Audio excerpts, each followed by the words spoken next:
ये चित्र महाभारत के एक अत्यंत प्रसिद्ध दृश्य को दर्शाता है, जिसे मैं बचपन से ही हर दूसरे तीसरे घर में देखती आ रही हूँ। फ्रेम की गई एक तस्वीर के रूप में, विशेषकर किसी बुद्धिजीवी के घर, ये गोल्डन या वुडन फ्रेम में दीवार पर किसी विशेष जगह पर मैंने स्थापित देखा। धीरे धीरे ये मेरे मन में बस गया। मेरे लाख सोचने पर भी समझ नहीं आया। भगवान श्री कृष्ण एक भव्य स्वर्णिम रथ में अर्जुन के सारथी के रूप में दिखे। फ्रेम कैसा भी हो, मुझे कृष्ण और अर्जुन का एक ही रथ पर दिखना न जाने क्यों बहुत अच्छा लगता था। पर भला ये कैसे हो सकता है कि जिनको हम भगवान कहते हैं वो रथ की लगाम पकड़े हुए हैं और अर्जुन युद्ध की मुद्रा में चिंतनशील प्रतीत हो रहे हैं? क्या ये चित्र भगवत गीता के किसी गहरे उपदेश का प्रतीक है? भगवान श्री कृष्ण और महान योद्धा अर्जुन का मंत्रमुग्ध करने वाला ये चित्रण किसके दिमाग में सबसे पहली बार ये आया होगा? इस चित्र के माध्यम से आप जन को आम जन से संवाद करने की विशेष शक्ति को भी मैं नमन करती हूँ। यदा यदा हि धर्मस्य ग्लानिर्भवति। अर्जुन जैसे परम योद्धा को बचपन से देखना मेरे लिए प्रेरणादायी रहा है।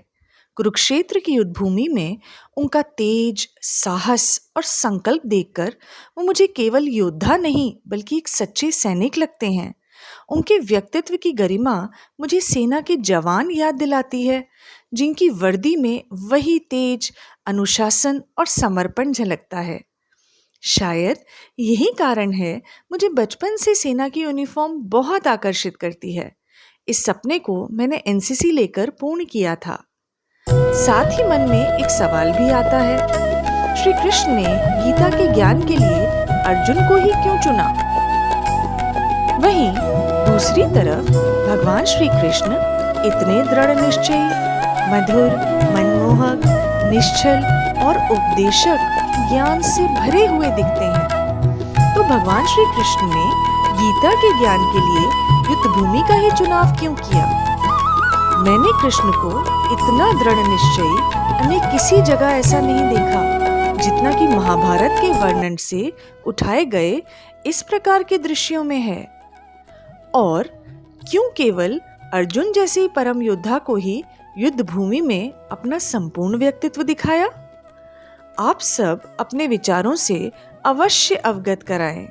इससे मुझे महाभारत जैसे महाकाव्य को समझने की दिशा मिलेगी।